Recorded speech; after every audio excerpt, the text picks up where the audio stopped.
This here is the yeshiva that I went to as a teenager. It's the very yeshiva here in Williamsburg.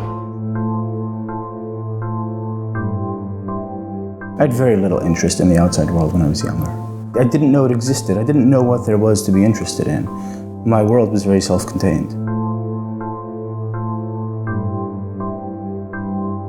In the Hasidic world, depending on the school, secular education for boys is very meager. Boys generally get only about an hour or two of instruction at the end of the day in English and math. I worry about my sons, who are now 13 and 15, who do not speak, read, or write English, even though they were born and raised in the United States.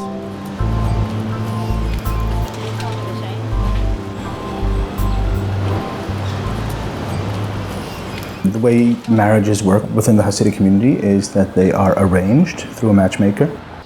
I was in the middle of doing laundry when I was essentially told about the girl I was going to marry.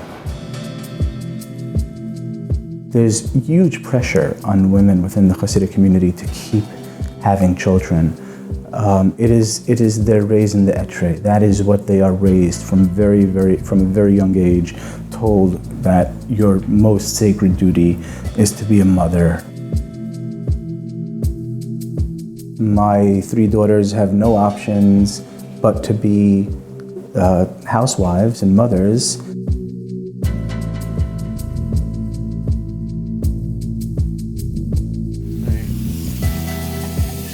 Fathers are very significantly involved in the lives of their children within the Hasidic community. Someone somewhere is going to criticize my omelet-making skills. I eventually had 5 children, but after I had 2, I started feeling the pressure to have to provide for my family.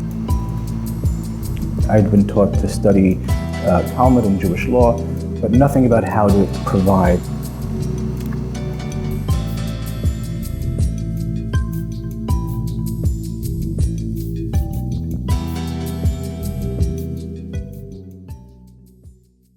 What happened? What happened? What happened was I grew curious about the outside world. I got hooked up with the internet, started listening to the radio, started going to the public library, started buying books, started reading newspapers. That alone is not enough to shake your faith if your faith is strong. But that opened me up to the world.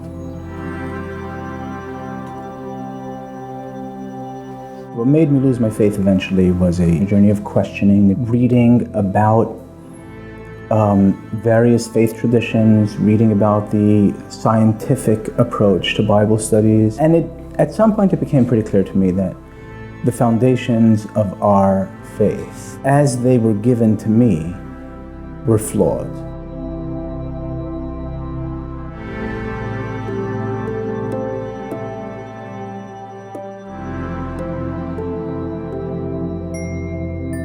The family court had restricted my visitation without even me having a chance to come to court to sort of explain my side.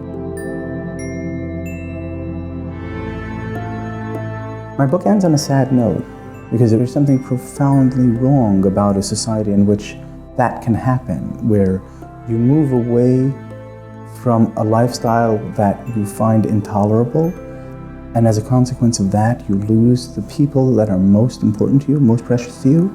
At the same time, I do know that they are living in a community that, for many people, it does work, and many people are truly happy, and the people in there do not see themselves as trapped.